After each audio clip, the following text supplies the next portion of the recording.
Here we are live. Welcome back to another AMA. I'm going to be doing some work while taking your guys' questions. If you get here after the stream is already completed, feel free to drop your questions in the comment section and I will try to answer them as quickly as I can.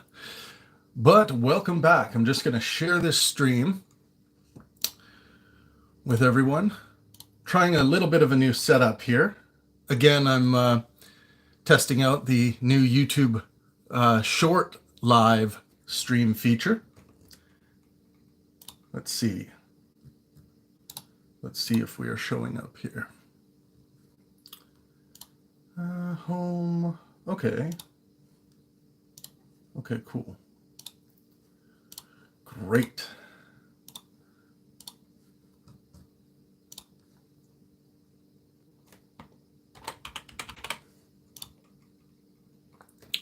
Welcome, welcome. Say hello when you drop into the chat.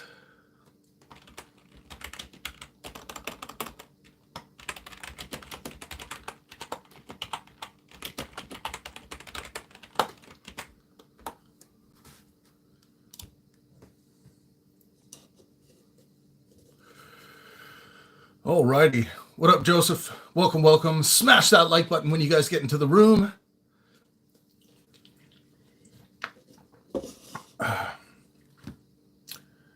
Yes, as the thumbnail, I have used the official image for Alex O'Connor versus Dinesh D'Souza, June 1st in New York City. So pumped for that discussion. So many people from the Pangburn Universe are actually going to be there. People who are a big part of the Pangburn community on Discord and elsewhere are going to be there at the event. We're going to be doing like a kind of like a pre-fight ramble or rumble together. That will be part of the live stream on YouTube for that event. And then we'll do a post-show discussion with a panel discussing what transpired at the event. So we're going to add some production value to what we're doing with our live on stage discussions. And of course, for those of you who are new to Pangburn, the different thing about Pangburn is we actually put these events on stage in front of a live audience, add that fourth wall, as we say in theater. I actually prefer discussions happening in front of audiences. I think there is an added level of accountability to act in good faith and to be helpful. There's just more accountability to that with more eyes in the room, more bodies in the room on you. And you know, like if there's a book signing or something, you know you have to face them when you go out there. So I like, what up, Dealy boy? Welcome, welcome. Yeah, I appreciate you guys' questions and comments. Feel free to ask me anything. This is just an AMA. All of Pangburn finances right now are going towards the next big event, the June 1st event. Yeah, I mean, things are tight, but we made it. It's about a $50,000 event, big investment, but it's going to be a lot of fun, and I'm excited. And what do you guys think? Is the Bible true in any way? You know, I think it's pretty easy to make an argument that if you're talking from a metaphorical truth perspective, and if by metaphorical truth you mean kind of useful fiction, whether or not it is true or not, it's true to a certain metaphor of your life. So there are different ways to think about truth, of course. And you know, I think, yeah, you can shift the criterias of truth into different categories to demonstrate aspects of the Bible to be true. But I'm asking you based on how you use truth. Is the Bible true in the way that you would use the term truth? Would that constitute as a truth, anything in the Bible? Is it true even, do you take the historicity position or the mythicist position with regards to Jesus Christ? Did Jesus Christ really walk the earth, or was this a construct of Paul and perhaps some other people? Yeah, where do you guys stand on that? Let me know in the comment section. What up, MKS? Welcome. You're a Muslim. A small streamer, but a big heart. Yeah, yeah, rock and roll. I love talking to Muslims. We get into, it's nice when I talk to most Muslims. Most Muslims I speak to have dropped a lot of the archaic, violent bullshit of, let's say, ISIS or, a lot of, well, I would say a lot of Muhammad's examples that I think are bullshit and terrible and morally bankrupt. Uh, do I take psychedelics? No, I don't. I've never taken any kind of hard drug before. I do use cannabis regularly, and it helps with my clinical depression and the side effects of the medicine I take for my clinical depression. So that's I so I'm definitely familiar with the effects of cannabis. I don't drink much alcohol. Honestly, like I used to be a casual drinker, but once I discovered cannabis, and it wasn't really until I was like really around the age of 30 that I started realizing that I really grew a well, I really distaste the feeling that alcohol gives me. It's I don't like feeling drunk. Um, what up, Joseph, ex-Muslim in the room? Yeah, but I do plan maybe a little later in life to try out some psychedelics and experiment in some other ways. Guys, we have 76 of you in the room right now. Let's see if you could all pound that like button for me. That would be awesome. I'm trying to get the word out for the next big debate that we're producing in New York City. And that is, of course, going to be Alex O'Connor versus Dinesh D'Souza. And whether or not you like Alex or Dinesh, smash that like button for freedom of speech and intellectual discourse. Let's see. Dealey Boy, I think we need...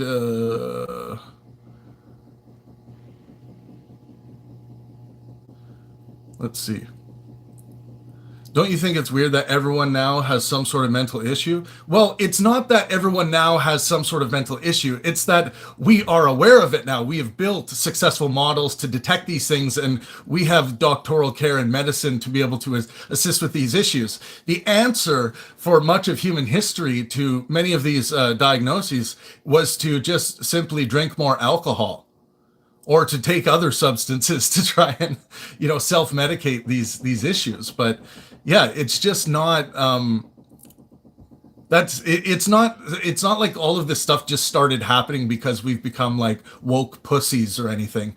I hear a lot of people try to like talk about that narrative, like almost like people are making it up or something. Organic Perception says, I hope to make the Alex Dinesh matchup. Okay, yeah, that would be wicked. I hope to meet you guys there. Come and join us at Lehman College. That's where we're hosting it. If you want more information on the discussion, go to pang-burn.com for more information. Don Don's going to roast me for that because I always get on Don Don's case for saying the website incorrectly. And it's not his fault. I really should have pangburn.com at this point, but the person who owns it, well, the entity that owns it, is trying to sell it to me for $15,000. And I don't want to pay $15,000 for the domain. I think they might believe, like many people do on Reddit, like I travel around in jumbo jets and like, I don't know, rob banks, and, I'm some kind of like degenerate, like, wealthy kid or something like that, and no, that's not the case. I came from a blue collar logging family, hardworking family, and I paid for university with student loans and hard work as I was at university, and still paying off some of my student loans, but it's coming. It's coming along. Let's see what else we got here. Percy says, you've got balls, man. Thank you. I do have balls. A statement of fact. Is truth subjective or objective? Well, it depends on which criteria of truth you're talking about. Many people subscribe to, say, a coherence criteria of truth, which would put the most weight on whether something is coherent to you. Now, people who do that are going to have a very difficult time adopting quantum mechanics as true, for example, because quantum mechanics is incoherent in many ways. In a lot of the ways that we experience the world in a classical mechanical way, the way that Newton described, right? Classical mechanics. But when we get into quantum mechanics, that is a place where we rely on correspondence criteria of truth to essentially demonstrate for us and dictate where we should move our beliefs to, because we're not really getting there coherently. Now, you can make coherent sense of quantum mechanics, but not many people can. The tiny fraction of the human population can. And like I described in yesterday's stream, there are certain whoa, I'm almost turning off my my power bar with the extension here. Okay, I fixed it. There are certain times that you're going to engage with a coherence criteria of truth, which is going to be very subjective, born out of your ability to find coherence in something. So yeah, your question about subjective or objective depends. When we're talking about objective truth, we're really talking about correspondence criteria. And again, like I always say in every stream, like a broken record, learn the criterias of truth. Just search criteria of truth and start studying criteria of truth. And you'll realize that there are many different criterias for truth. Truth is not just one thing. It might be one thing to one person or a group of people, but there are many criterias of truth on offer. For example, if you have an ancestor that wrote a diary, and it was a diary about how aliens came down and visited, and he went up in their spacecraft and flew around, and some people might say, well, I believe that because that was my grandpa and I knew him never to tell me a lie, and I trust that. So there's going to be a mix of coherence and maybe even sometimes traditional criteria of truth built into that belief structure. So don't be so quick to think that truth is some kind of binary universal thing. There are many different kinds of truth on offer out there. For me personally, I adhere whenever I can to a correspondence criteria of truth. This is what the scientific method relies on. The claims we make about objects in reality and how accurate those claims match what the objects are actually doing. So, if you study correspondence criteria, you're going to be like, oh, that sounds like the scientific method or empiricism. And that's what that is. So yeah, study your criterias of truth and figure out where you are engaging in coherence or correspondence or tradition. And I guarantee you, if you do this examination, you're not always engaging in empiricism or correspondence criteria of truth. So,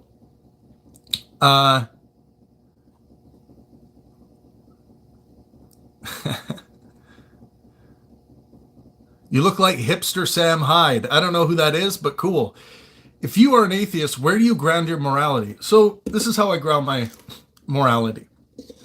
I think human morality is born of our sentiments. Whether or not your sentiments lead you to a religious text or not, I think it fundamentally comes from our feelings, how we feel, how things make us feel. So for those of you who got turned on to Christianity, you were turned on to Christianity and you were turned on to those ideas. You ultimately made that decision. It wasn't inside you, I would say. But what we do have inside us is this, empathy drive. Most of us have us, unless there's malfunctioning.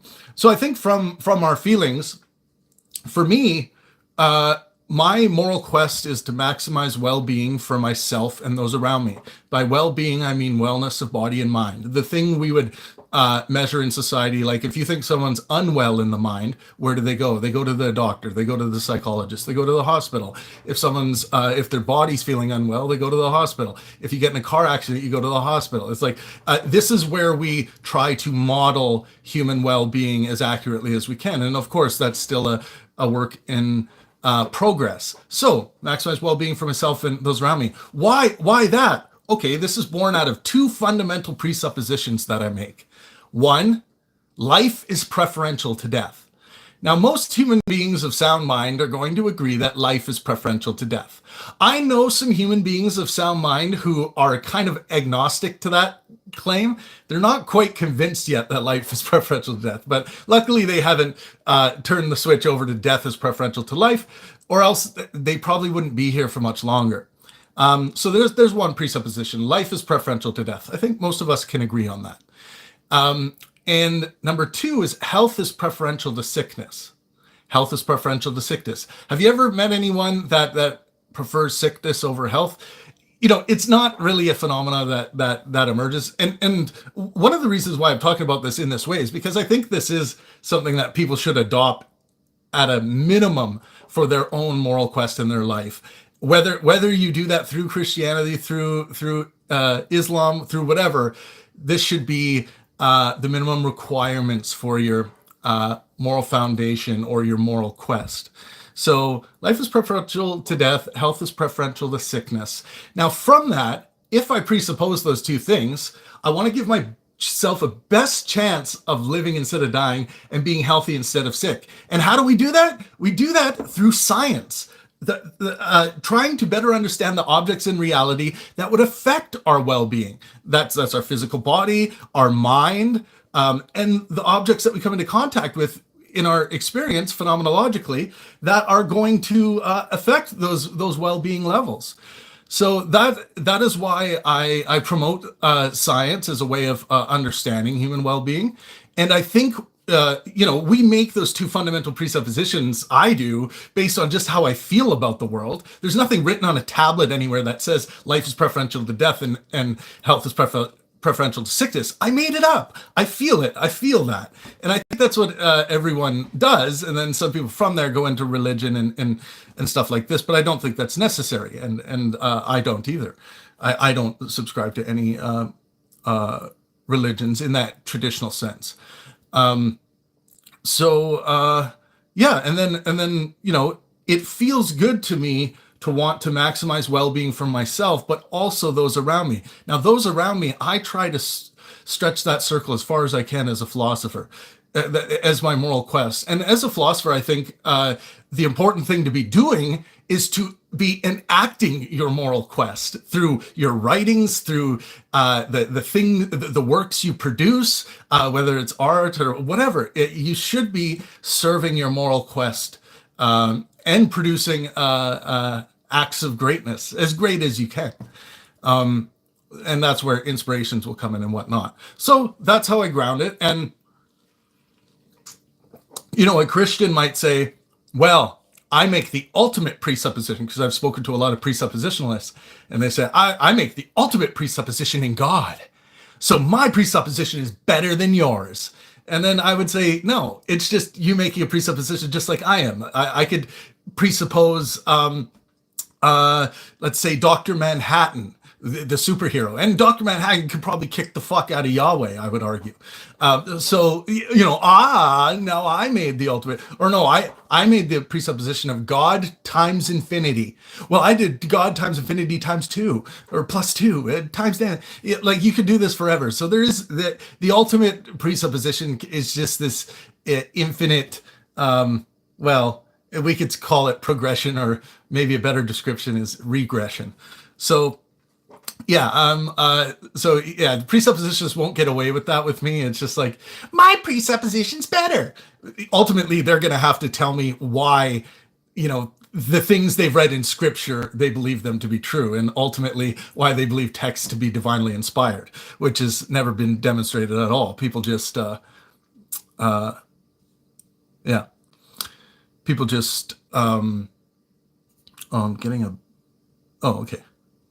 I was thinking of New Testament and the parables of Jesus. Okay, cool.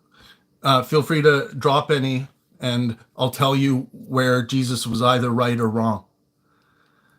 I'm just tired. Shaborandingo says, I'm just tired of mental issues used as an excuse. It's because I have an issue. I don't do this, I don't do that because of mental issue. Yeah, I mean, if someone's like, well, first of all, I don't think you should view these as excuses. I mean, you could, but these are valid excuses, right? If someone's feeling like they're suffering from suicide ideation or whatnot, or if their levels of clinical depression are so great that they have a hard time getting out of bed, that's not an excuse without reasonable grounding. So it's not, obviously you don't want to see someone taking advantage of that in a way that's going to cause even further detriments to their well-being. That's where I would have a big issue.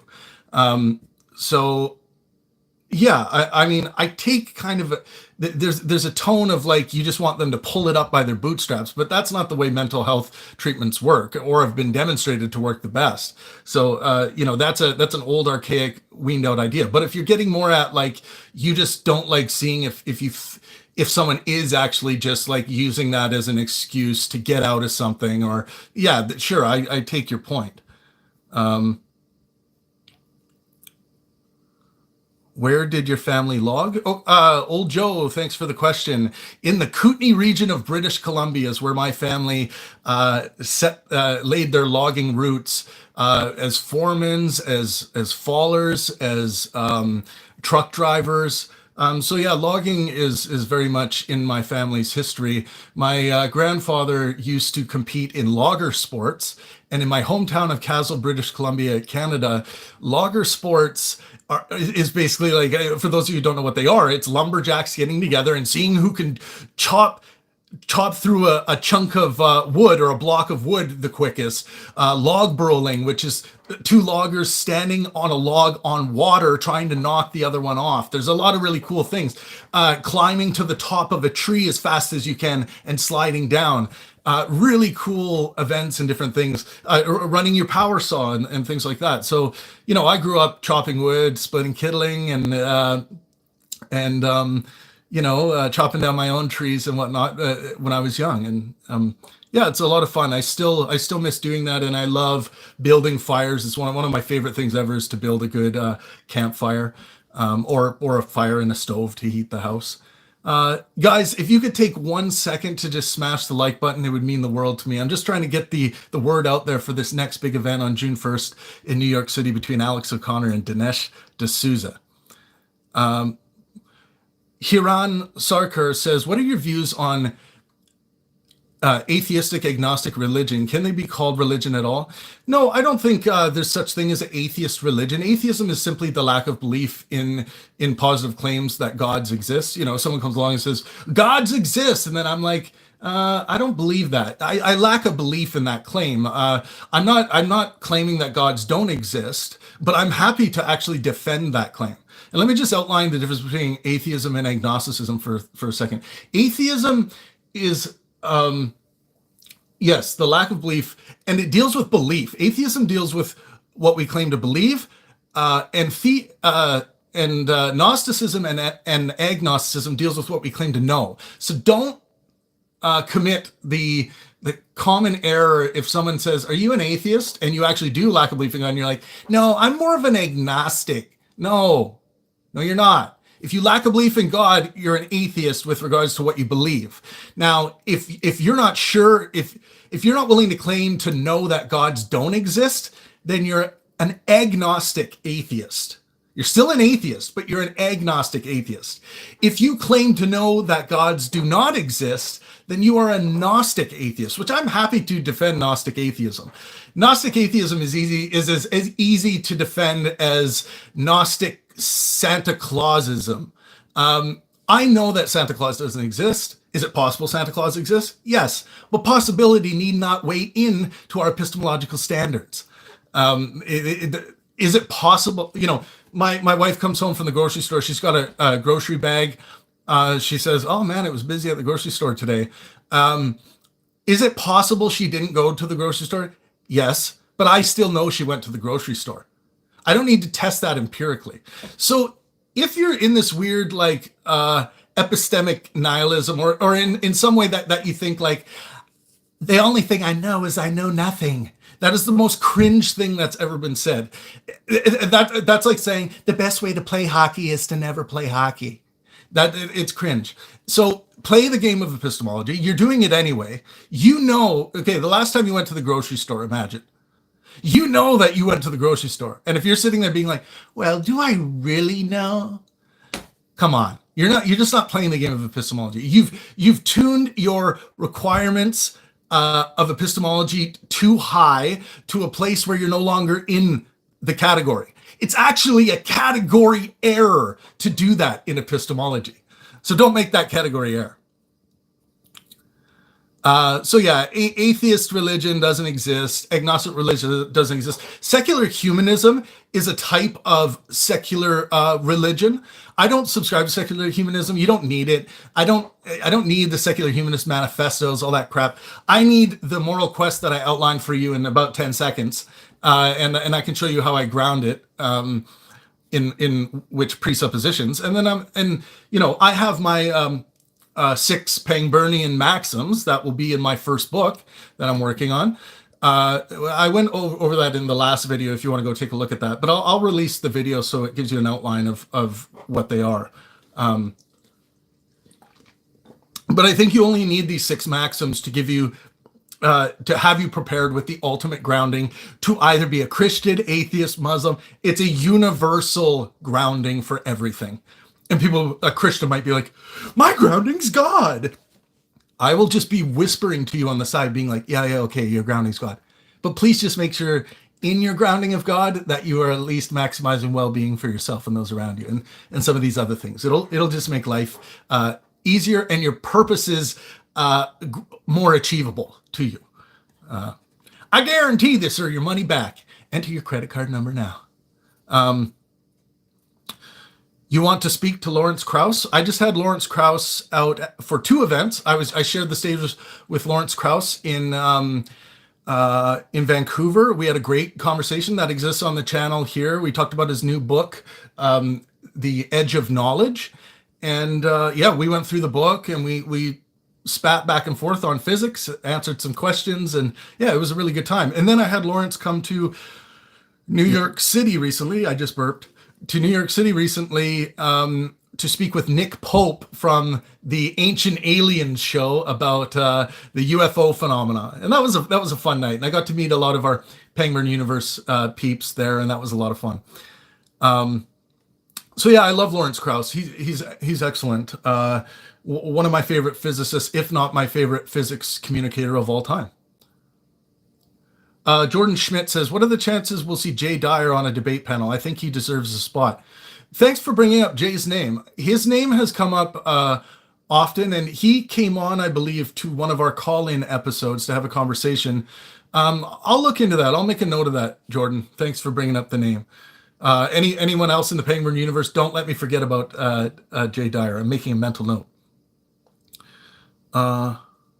Jack outlined. What up, Jack? Jackie Jack Schmack, Jack and Crack Jack Mac Frack, Captain Jack in the room. Says it's possible. We talked to him before.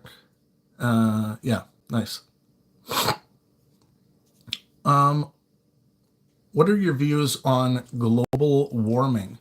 Well, my views are consistent with what is on the NASA website, which is our best collection of data on the issue of global warming and climate change.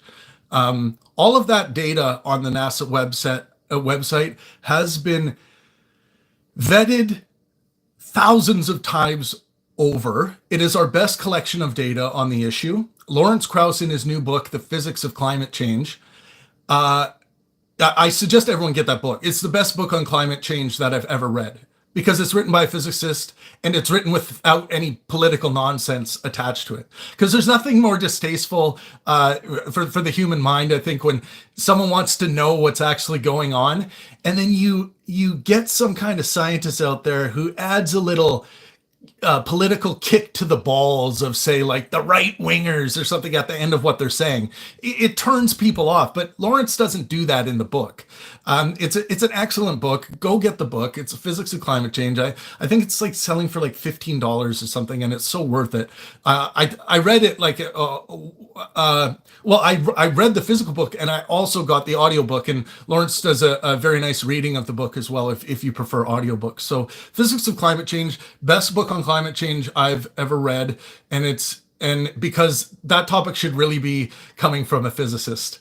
I think it's like, yeah, like climate scientists are going to be out there, many of them in the field collecting the data, but making sense of the data, I think in that issue best comes through the mind of a physicist. Yeah, the thumbnail is promoting the event.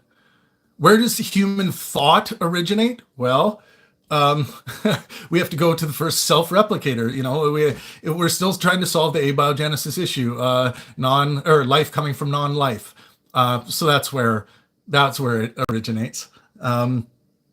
So the once you get that first self-replicator, it seems like it is inevitable that you will get something resembling a brain, and then if things go the way that they have gone here, then you get extremely complex brains like we have, 85 billion neurons, and synaptic connections up the yin yang, especially in the human brain, because we have such a quick, fast processing system that makes all of this seamless, and we also have this feeling of being conscious and this kind of like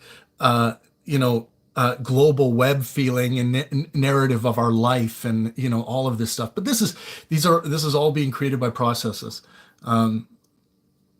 Film 7 says, my faith in Christ wasn't ever a choice. I didn't choose to believe. I just discovered within myself that I do. Right. So I hear that a lot. It's like I discover many things within myself as well. I discovered within myself that this relationship wasn't working out, or that one, or that's still coming born of your sentiments. You discovered within yourself, you felt that discovery. That is a feeling. It's all feelings, brother. So you've ultimately felt a certain way about faith in Christ, and you adopted it because it felt right. If it didn't feel right, you wouldn't have done it. You wouldn't have been convinced. Please drop a like. And I hope you guys are subscribed.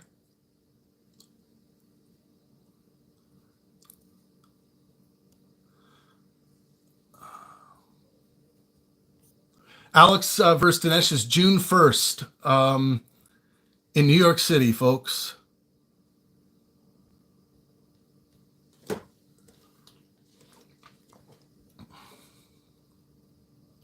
Aaron Cole says, see David Foster's Wallace, what is water? When you stand on the shoulders of previous moral frameworks, it is easy to discount them. Well, you don't have to discount them, but you can upgrade them or delete them. Some things become obsolete.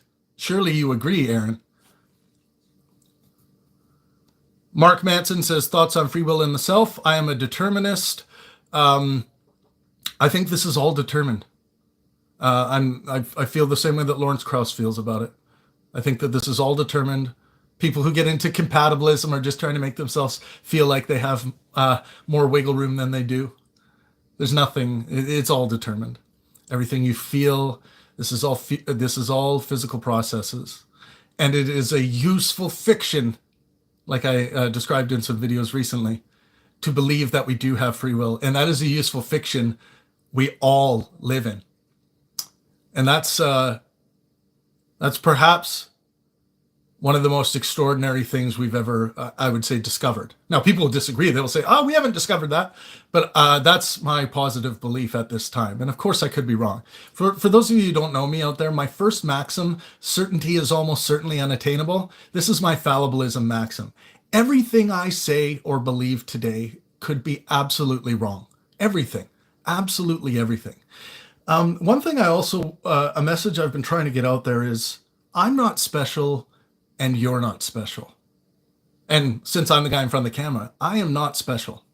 The ways I think, the arguments I make, the conclusions I've come to, a lot of people will tell me, like Jordan Peterson, in my recorded conversation with Jordan Peterson, he says, like, well, someone who has a grasp on this stuff like you do, Travis, might be able to get along with a moral framework, but you can't ask that of everyone else. And it also reminds me of when Sam Harris said, "Oh, so basically what you're saying, Jordan, is religion is for stupid people. Us smart people on stage don't need it." And Jordan said, "Yes, I am saying that in a sense." Wrong. There's nothing special about me, or Sam, or Jordan, or anyone else. You don't need this religious type structure. There is, and I agree with Sam Harris on this, there is a lack of sexiness on offer to the general populace with regards to good frameworks, philosophical frameworks that people can grasp easily enough and still maintain going on with their lives. It's I agree with that, and that's what I'm trying to do with my Pangburn maxims. I think these maxims are universal, and I think they just apply to anyone, regardless of what your belief systems are. Anything. I think we can all agree on these basic 6 maxims. Now, when I say everyone, there are still some people out there that think that they have the right, because of what their God has told them to do, to harm others. Those people are not going to like my maxims, and they're not going to adopt them until they change their mind. What's the best way to change their mind? Through good faith, helpful intellectual discourse. And I learned this from Daryl Davis. He is one of my heroes. One of the next questions is, who are my top 3 influences? I would say Daryl Davis. For those of you who don't know Daryl Davis, a quick reminder, he is the guy that went into the KKK as a black man and was able to have conversations, good faith, helpful conversations with people to show them that really he is not subhuman for being black. And he has collected somewhere around 200 robes over his history, KKK robes, which the members send him when they leave the Klan. Guys, please drop a like. I would really appreciate it. It really helps the stream. So Daryl Davis, William Shakespeare, and reason why Shakespeare is the most influential thinker, philosopher, writer, poet, artist in human history, I believe. And if you have not yet thrown yourself into Shakespeare, you must do it. If you bethink yourself of any crime unreconciled as yet to heaven and grace, solicit for it straight.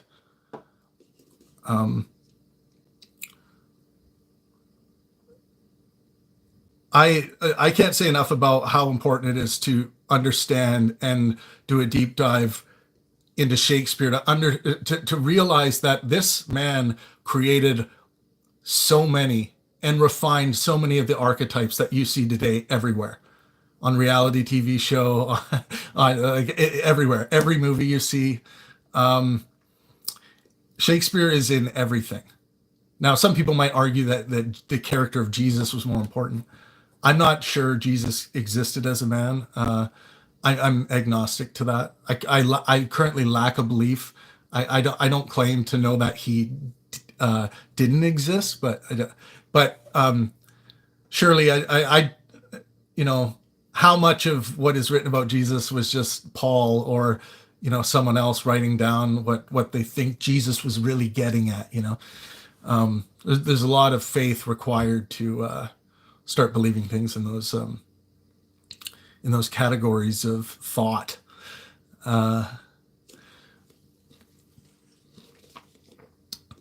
Yeah, William Shakespeare. Tomorrow creeps in this petty pace from day to day until the last syllable of recorded time. You lie in faith, for you are called Plain Kate and Bonny Kate, and sometimes Kate the Curse, but Kate, the prettiest Kate in Christendom, Kate of Kate Hall, my super dainty Kate. For dainty are all Kates, and therefore Kate, take this of me, Kate of my consolation, hearing thy mildness praised in every town, thy beauty spoke of and thy beauty sounded, yet not so deeply as to thee belongs, myself am moved to woo thee for my wife. Little Taming of the Shrew for you. For those of you who don't know, I do have a history in theater and acting. I used to be a performer, and I'm a musician. I've been playing piano my whole life, and I love composing music. And then one more, man.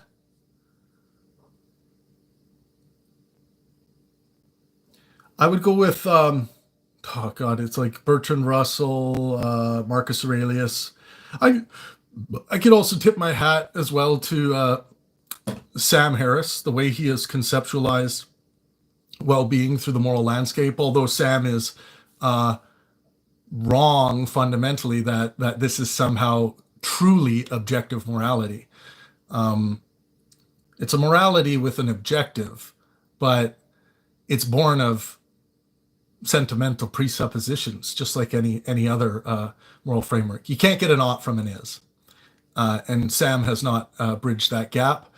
And, it's all about feelings, folks. I know people don't want to hear that. Like they want to hear like, no, I'm able to think of things outside my feelings. No, you're not. It's like empiricism. You value empiricism because you feel a certain way about it. You value science because you feel a certain way about it.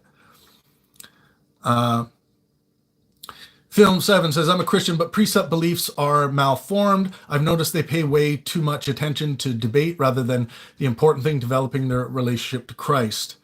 Yeah, I've heard that critique of them, of presuppositionalists.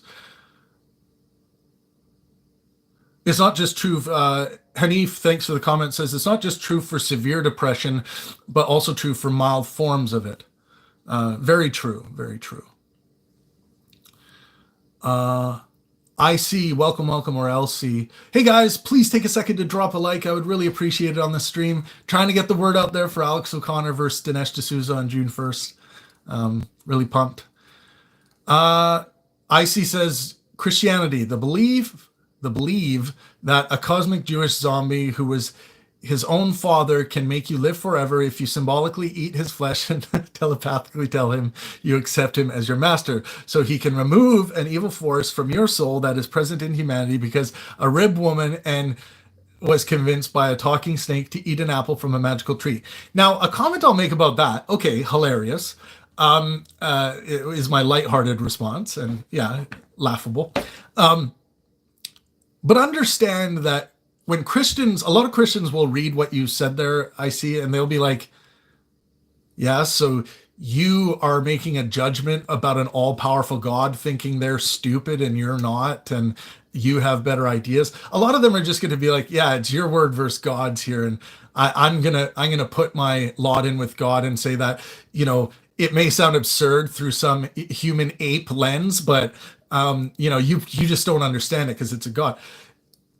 This is funny stuff, and it was a lot of what Hitchens would do during debates, but I think it's, go to the heart of the issue, go to the text, go to the reliability of the text with Christians. That's where I've had my most success, putting in the slightest kernel of fallibilism or doubt in the minds of someone who I think might be believing something without good reason.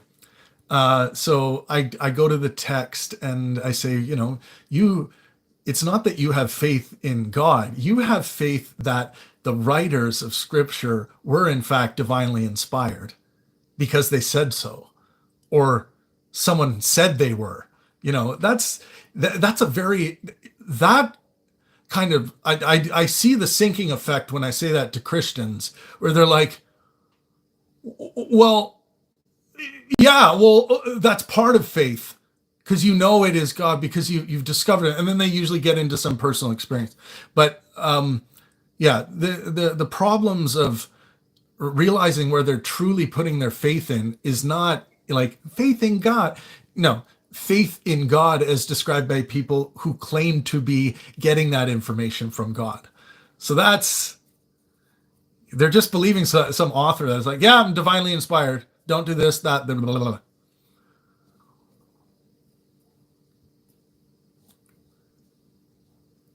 Wow, I should have tipped my fedora on that one.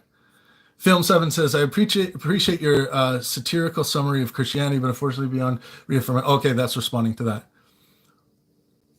He looks like a mix of Ronnie McNutt, I don't know who that is, and Destiny. Okay, it's a mix of him and Steven. Okay, cool. I like Steven. Him and I had a shitty discussion on my channel. You guys can check it out and see for yourself. Like, I don't know, man. Like, I don't think he was paying attention, or he was just lost and just like, or he was standoffish waiting for me to like attack him or something. I don't know. But you guys can decide. Maybe I was the problem. I don't know. But I really like what he's been doing recently, and I'm glad he's getting the notoriety that he's getting. And, he's at his best, of course, when he's actually taking things seriously.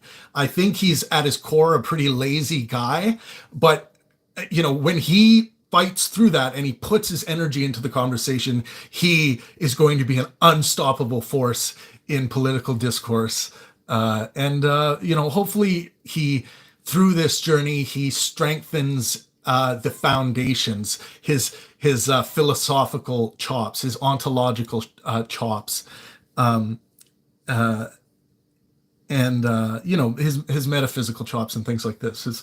But I think he makes great arguments.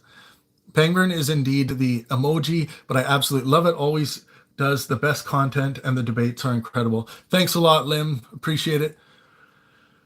Let's see. Guitar Dog says, treating our atmosphere like an open sewer can't be a good idea. I mean, yeah, like even coherently sitting back and just that makes coherent sense what you're saying, right? And this is where we get into different criterias of truth. That's a coherent thing to think, and okay, then it's probably true. It seems true that exactly what you said, treating our atmosphere like an open sewer can't be a good idea. And it turns out that it's not a good idea for different reasons from a human well-being perspective.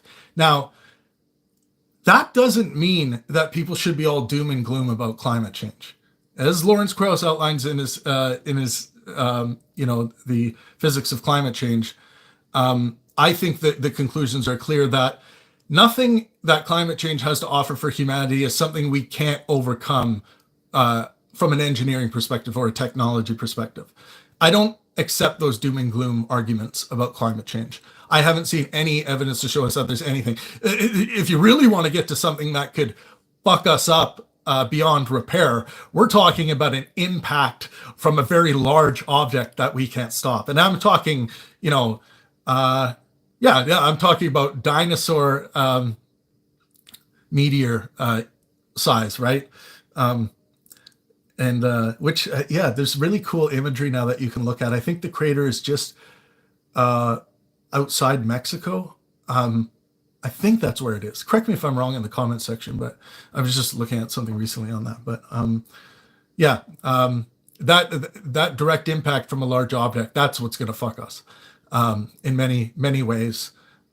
We would have to become like subterranean or something like that very quickly, and that would probably inevitably kill us. But human beings are also very resilient, so we might even survive that, or a few people might.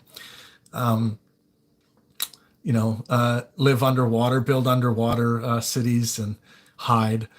But yeah, it's hard to predict what exactly would kill us first. But that's a big one. But that isn't to say that millions upon millions, if not billions, could die from the result of climate change. It all depends on how we react to it and what we end up doing. Of course, a lot of people don't want to live in a world when we can no longer enjoy the sky, right? We can build domes over cities. We can build domes over just structures like you couldn't imagine over large populated areas. But a lot of people are thinking more like, I don't want the world to be that way. So that drives a lot of people to want to get involved in the climate change debate as well. Haran Sarkar, thank you for the comment, says, so would you not consider Jainism, Buddhism as religions as they don't involve any belief in God? No, they are religions as well, but I would consider them to be secular religions. But secular humanism would be what Buddhism is a lot like, I would say, in that sense. No gods required, and but still religious tenets and practices within that. Thanks a lot, Flim. Thanks for the comments. XI Music says you should read Steven Pinker on free will. Very familiar with Steven Pinker on free will. I like Steven Pinker on AI. Him and I definitely are think the same way about AI. Stephen, if you guys haven't watched the event between Steven Pinker and Michael Shermer on the Pangburn channel, I really suggest it. It's a really good event. They get into a lot of the main talking points in science, like AI. Stephen talks about his disagreement with Sam Harris on AI. You know, Sam is like to AI in the same way that he is about Trump. You know, it's just like he's ready to go to war, man, with AI and Trump. You know. Sam wants AI on lockdown in the same way that we lock down nuclear arms, which I find funny, honestly. I think AI is about as dangerous as the internet, and yeah, we can contain it just like we contain the internet. And yeah, there are going to be bad people, just like the internet, using the internet for terrible, horrible things. But you know, it has to be regulated. It just does. AI does have to be regulated. It can't be this open, like just like, you know, the internet is heavily regulated, and AI must be as well. XI Music says determinism ends at the human brain. That's an interesting claim. A lot of people do believe that, right? They believe that's where we have some kind of mechanism of free will where we can, you know, go. You know, I've talked to someone about this. It's kind of fun in a sci-fi sense to think about what that looks like, right? Because like you have all these pressures, cause and effect events pushing everything in physics, and our brains are physics, right?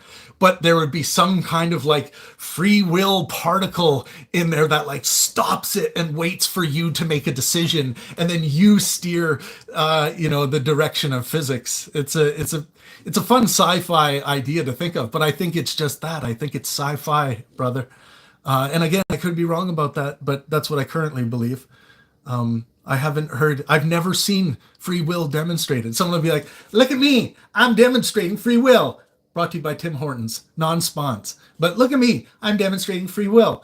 Do you know how many billions of computations it just took to do all this? Like, I didn't do fuck all. And that whole, like,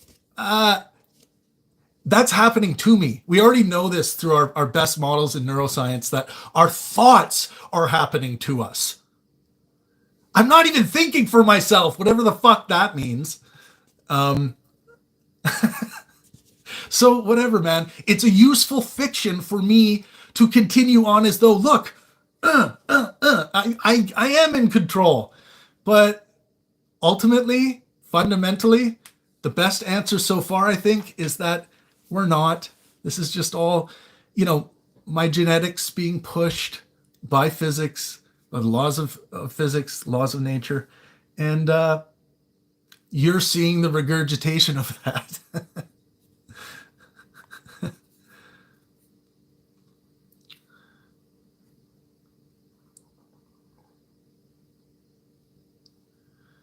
I've never seen Mike this mad. He just threw a chair.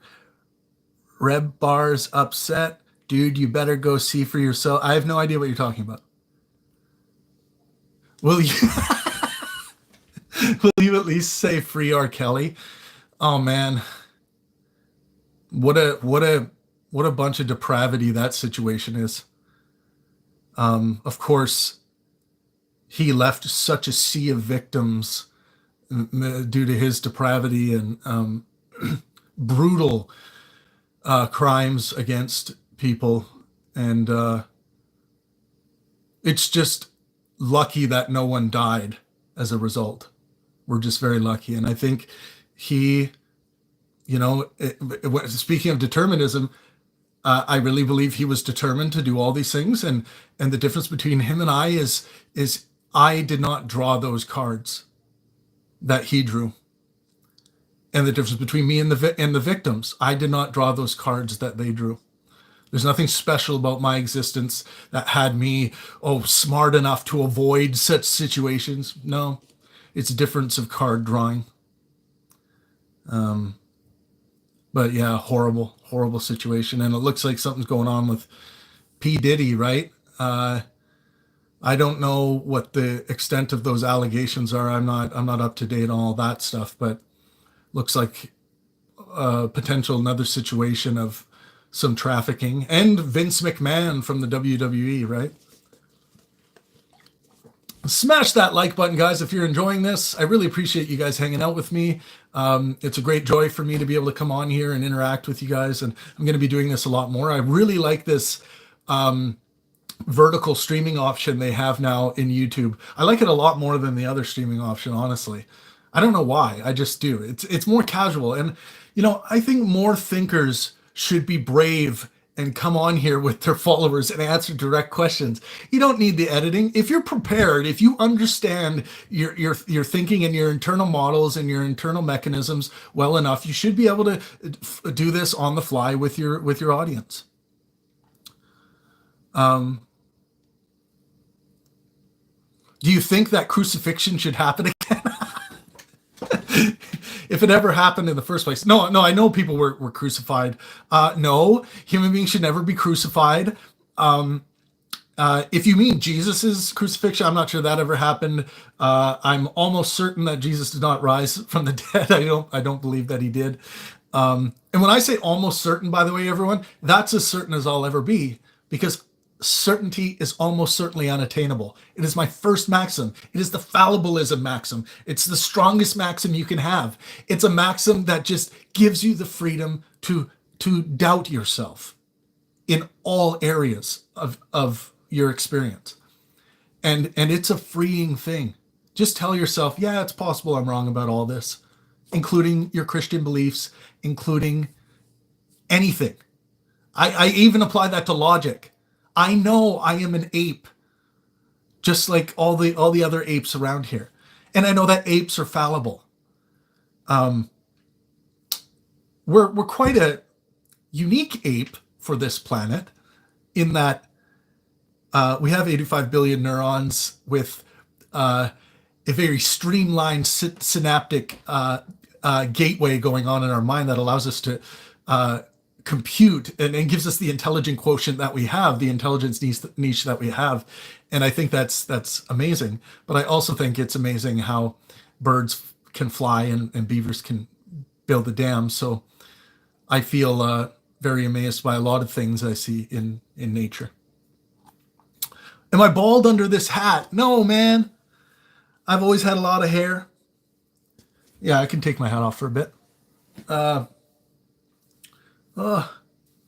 a bit of hat head going on, but that's okay. I guess then my question is, what do you think religion is? Yeah, I think religions will include dogmas, tenets, and in something, yeah, dogmatism. Usually the thing I notice about religions is that and it's not a perfect rule, and that's why it can be hard to figure out, like, if when Scientology comes out, it's like, is it a religion or is it a different thing? Are we going to call it a cult? Or are we going to give it the title of religion? Like, it can be hard to quantify that, and I get your question, and I hear some people describe, like, and I do it as a joke. Like, I say, I am part of the religion of the Vancouver Canucks. If I'm religious about anything, or if I'm part of any religion, it's probably the religion of the Vancouver Canucks hockey team. Like, I'm obsessed with hockey. I've been in hockey my whole life. I still play. I love hockey. By the way, join our Discord server. I'm on Discord most nights, just engaging like this, and you can engage with me in voice chat and video chat. Our Discord server's on our channel homepage on YouTube, and you'll see a little icon for it. But join our Discord channel. It's a lot of fun. We have a great community. If you do join, there are strict rules. Oh, I got a little blemish coming in there. There are strict rules that you must engage in good faith, meaning be sincere with your intentions, and helpfulness. You must be helpful when you engage on the Pangburn Discord server. But you will see, if that sounds annoying to you, that it just doesn't need to be said. Most people are that way anyway. you'll see that we have built a beautiful community that you can be sure to get good faith, helpful engagement with your ideas when you come in to speak on the Pangburn Discord server. We have PhDs, university profs, authors coming in all the time to engage with us on the Discord server. Like Michio Kaku stops by. Destiny was there recently. Who else? Stephen Wolfram. Like a lot of these guys that I just think are brilliant, and they come and join us. So it's a great thrill, and it's all free of charge for anyone who wants to better their education. You know, whether you're a bricklayer or someone working on their PhD, it doesn't matter. All levels of understanding and knowledge are invited. It's a community. It's a community for everyone, and it's grounded in good faith, helpful discourse. That's what the community is all about. So yeah, religion, I think, is this term that it's just like, it's kind of deemed so by the conceptualizer. I don't really have a strict criteria for it. It's kind of like when a new religion pops up, some people will be like, oh, that's a cult, not a religion. And I'm like, what's the difference? The things that worry me about religion really is the dogmatism. And that's why, you know, dogmatism needs to be eliminated. Dogmatism is believing things to be incontrovertibly true, meaning that there's no possible way that this thing could be wrong. That's what my first maxim eliminates. My maxim, certainty is almost certainly unattainable, is even fallibilistic within itself, within the maxim. So certainty is almost certainly unattainable. That's the first Pangburn maxim.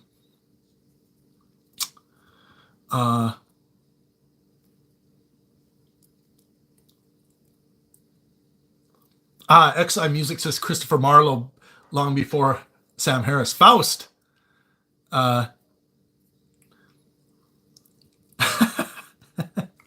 He is bald. Red Bar exposes hatless glamour shots. Awesome. I don't know who this Red Bar person is that keeps coming in. Would you... Would I choose Scientology or Islam? Oh, I'm going with Scientology. Easy. That's easy. Easy. There's nothing in Scientology that demands that you put anyone to death, from what I know. Maybe L. Ron Hubbard squeezed a few things in there, but I know that there's obviously problems within the Scientology cult or community or religion, whatever you want to call it. But yeah, that's an easy choice.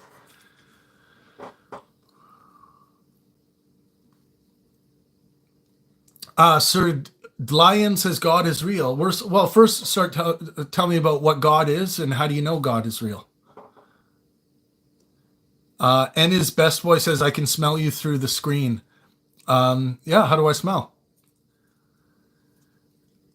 Hiran says, but many people in the West classify Hinduism as a religion, so wanted to clarify. Yeah, I hear you. It seems like just a label. It's like, that's not art. Yes, it is. It's kind of that thing.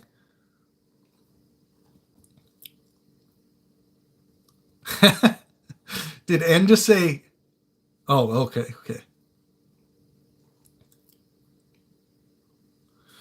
Can you say a Jew without sounding like an anti-Semite? Yeah. Yeah, my friend's a Jew. That's not anti-Semitic.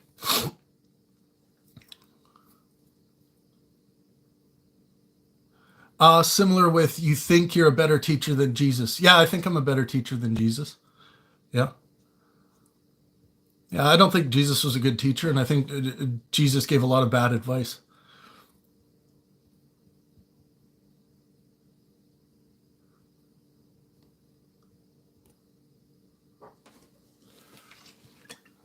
We can go through Jesus once I get through comments here. Quran is not real. Bible is real. How do you figure? Like, these are man-made scriptures.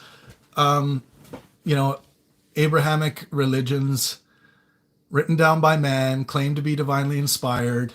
I mean, they seem to be equally as valid based on claims of divine inspiration. So if you buy into the claims of the authors and people that make claims about the authors that these are divinely inspired texts, then fine. I just don't have that. I just don't have that faith, and I think it's a bad reason to believe. I agree with Matt Dillahunty, by the way, on what the way I describe faith. Faith is the excuse you give for believing something when you have no good reason to give. So if someone's like, "Why do you believe that?" and you normally would give your reasons, like, "Why do you believe your wife went to the grocery store?" Well, she had grocery bags. I trust her. She said she went to the grocery store, and you know, that was enough for me. I gave you reasons, right? But if someone's like, why do you believe your wife went to the grocery store? Faith. People would be like, well, anything else? Faith. It's the excuse you give. You're excusing away the burden that falls upon you with regards to what you believe and why. So I've always, I thought Matt put that nicely, that faith is the excuse you give for believing something when you have no good reason to give. And of course, there's a qualifier in that statement, right? Good reason. Good reason is, of course, coming from whoever's stating this from their epistemological standards. Whatever epistemological standards they are grafting on to or arguing for.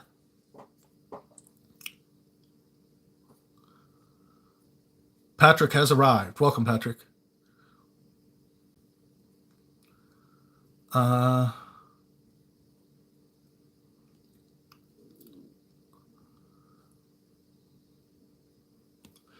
Patrick says, is this the devil worshippers group?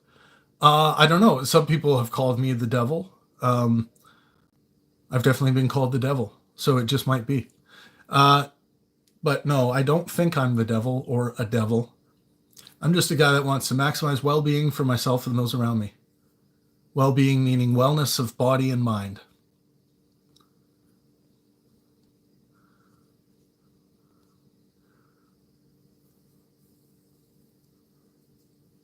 Tardigrade says, I read somewhere that there was some money issues with those Sam Harris, Jordan Peterson events. Is that true?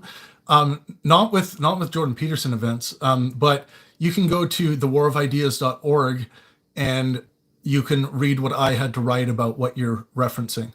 But yeah, that's about all I'll say about that, because it's there's a lot of, I don't want to get derailed into that topic, but I wrote something extensively about that at thewarofideas.org.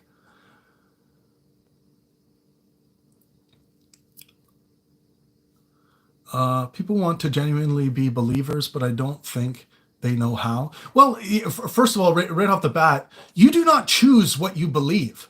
You either believe something or you don't, based on how you feel about the proposition. A lot of people don't understand this. Like, if I walk up to you and say, unicorns exist, you can't just choose to believe that. You can profess it. You can be like, I believe you, but whether or not you actually believe it, that's what matters with regards to belief. So you either believe that proposition or you don't, regardless of whether you lie about it or not. So beliefs are not chosen. And that's where, like, Pascal's wager is a stupid perspective with regards to God belief. It's like, yeah, but if I just like choose to believe, it's better to choose to believe and maybe be wrong about it, and then find out that you're right, like all that stuff. Unfortunately, it's just not the case. You can lie. Like, if Pascal Wager's like, why don't you just lie about it? Like, wouldn't the God know that you're lying, that you don't really believe? So that whole Pascal's wagers thing is stupid. But it seems like it's out of date. Like, a lot of people, I really don't hear people defend like the Pascal's wager position very often. Guitar Dog says, Jesus does not meet my standards for God. Okay. I mean, when we talk about our standards for God, like, I kind of just start thinking like in sci-fi fantasy, like Thor,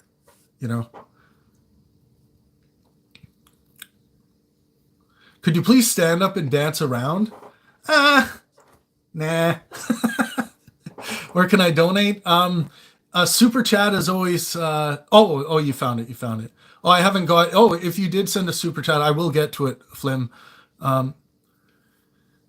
If you're an atheist, you're choking. Would you prefer I go to do Heimlich maneuver or start doing scientific research?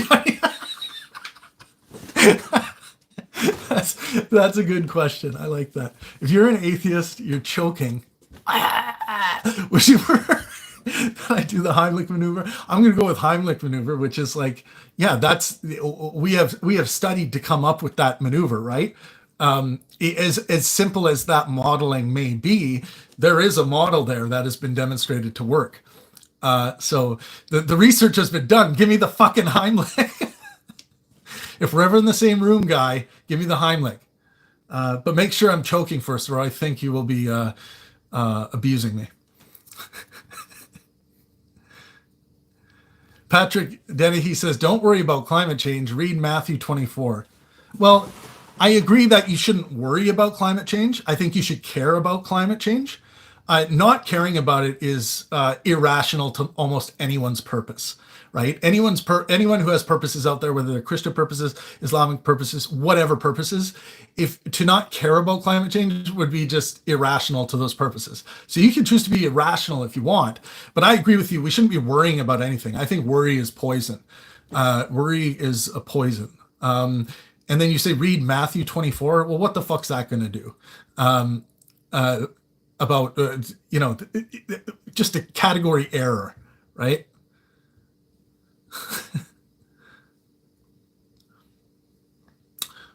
Flim7, oh, thank you so much. £5, that's like worth like $5 million Canadian. I am Canadian, by the way. How you doing out there? Want to go shoot a hockey puck and go down there? Oh, fuck, bud. I was drinking the other night, man. And holy fuck, bud. Yeah. Flim says, keep up the amazing work. Thank you for what you do. Thank you so much, Flim. Guys, June 1st, Alex O'Connor versus Dinesh D'Souza. Boom! It's going to be awesome. I'm excited. When I go out to give my introduction speech, I might just pee my pants. That's how excited I am. But if I do, please don't laugh me or spam me with laughing emojis. Oh, by the way, I'm making the event free online. We're going to be streaming it free for everyone. So if you can support Pangburn in any way, I deeply appreciate it. I've eaten a lot of spaghetti lately. So like super chats, or if you can become an official channel member, that helps a lot. I believe it's $4.99 a month. So it's like buying me one of these per month. It helps out so much. It really does. We have a solid membership as it is right now, and I deeply, deeply appreciate everyone that gives to this cause, because every single penny goes towards the next big event that we produce. So, and it's nice to be getting back to things now that COVID is over. And holy fuck, we tried to come back a little bit too early after COVID. We had Penn Jillette, Lawrence Krauss lined up to do an event in Toronto, but fuck, the market was not back yet. So we ended up losing a chunk of change on that attempt. But we came back again the end of last year. Lawrence and I had a successful event in Vancouver. And then we had a really good event in New York City in December. And yeah, so it looks like things are back. So that's exciting.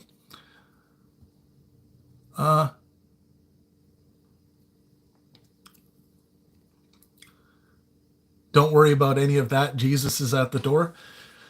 I mean, look, man, if that helps you to maximize well-being for yourself and those around you, all the power to you. I have no argument with you. If you use your belief in Jesus or your Christianity to harm yourself or anyone around you, I'm going to have a problem with you. But, luckily, most Christians, I think, are trying to move in the direction of, I think it's just everything's becoming less dogmatic, and I like that, and less violent. Islam has a long way to go, and that's that's the talk of the town right now. Islam, and Islamism, and whether or not people think those are two different things. But the polling attitudes of Muslims, some of those attitudes keep me up at night. The anti-homosexual attitudes, the the pro-death, pro-killing attitudes of many Muslims, and sometimes these are just moderate Muslims being polled. So it's still a threat to human well-being in a much bigger way than I think Christianity is right now.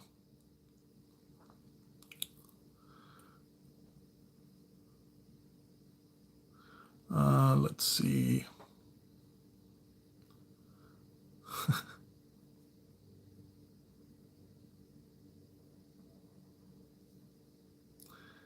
I don't know what they're saying.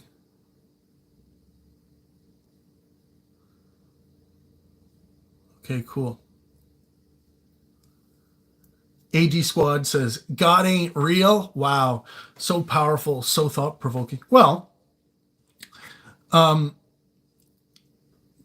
God is a concept that exists in reality, which I believe to be physical.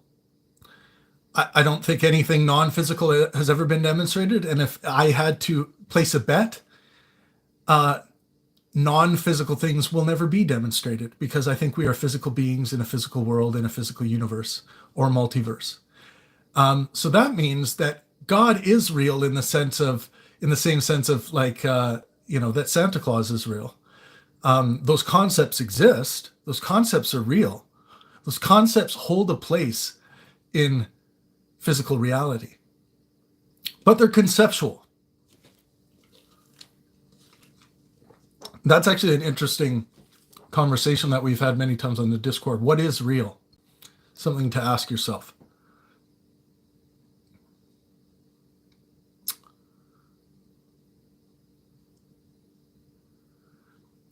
Yeah, you guys, the Discord link is, if you just go to our YouTube channel's main page, you'll see it right under the banner. Or if you just Google Pangburn Discord server, you'll find it. Red Nil says, if you need God to do good, you don't have a hope of being a person on your own accord of being. That's a miserable way to live.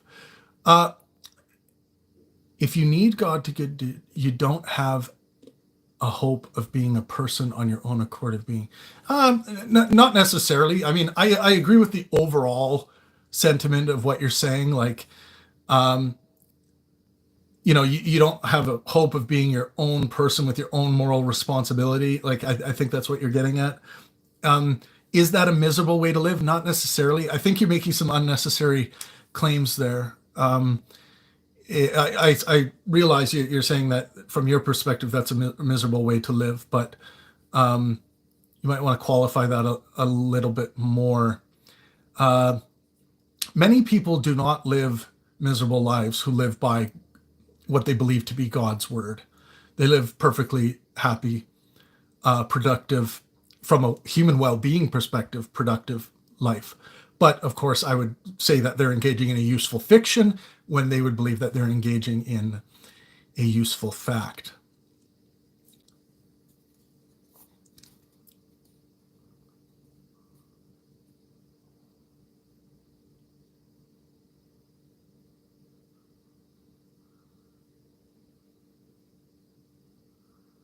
I'm having fun, but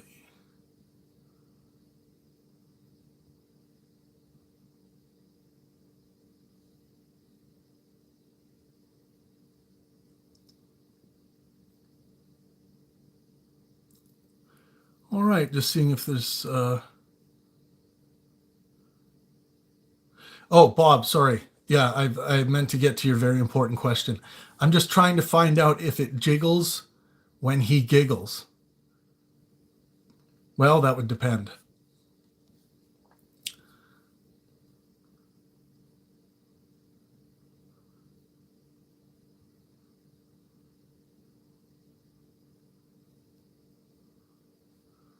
Let's see.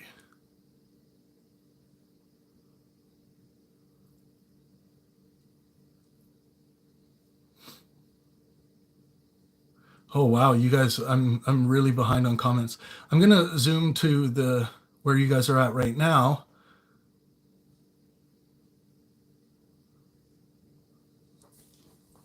Would you consider joining a religion for fun, like role playing as a follower of faith? I mean, would I consider it? I mean, I'm sure I'd consider it under certain circumstances. Like if a reality TV show came up to me and said, "We're going to pay you $1 billion to go on this show and role play as a Christian," yeah, sure. I would use that money to build Pangburn schools around the world for those who need them. Education, baby.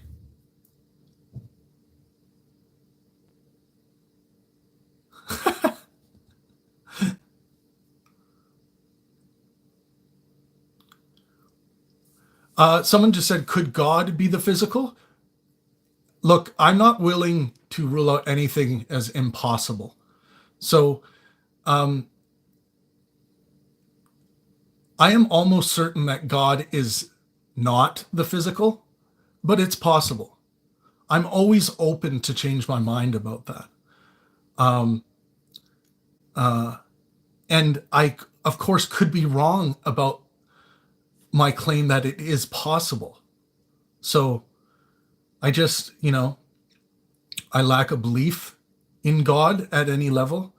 I'm willing to claim that gods don't exist in the same way that I claim that Santa Claus doesn't exist or fairies don't exist. But fairies might exist. It's possible. Gods might exist. I just don't think possibility ought weigh in to our epistemological standards. Plausibility should. Yeah, I'm definitely not scared of Islam.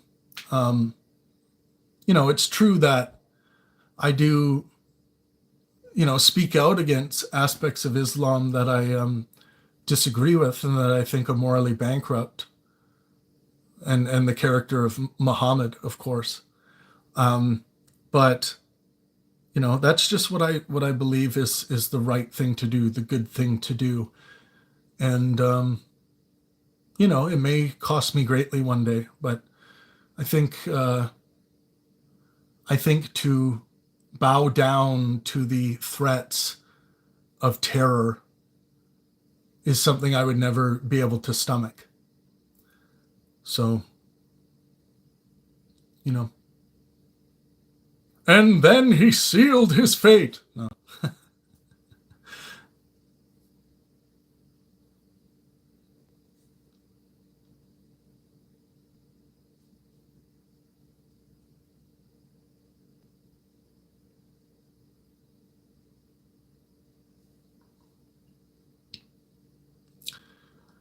You're very handsome, says Nana. Thank you very much. I appreciate that. Well, everyone, thank you so much for stopping by today. I hope you all smash the like button. Let's try to get the word out there about this next upcoming event, and I hope to see you guys there. And if not, I'm going to have the event streaming live for you guys for free of charge. So yeah, please do join us for the event one way or another. And I hope you guys enjoy these AMAs, and I'll be back on tomorrow doing the same thing, and I hope you guys join me. So thank you very much, and let art and science inspire.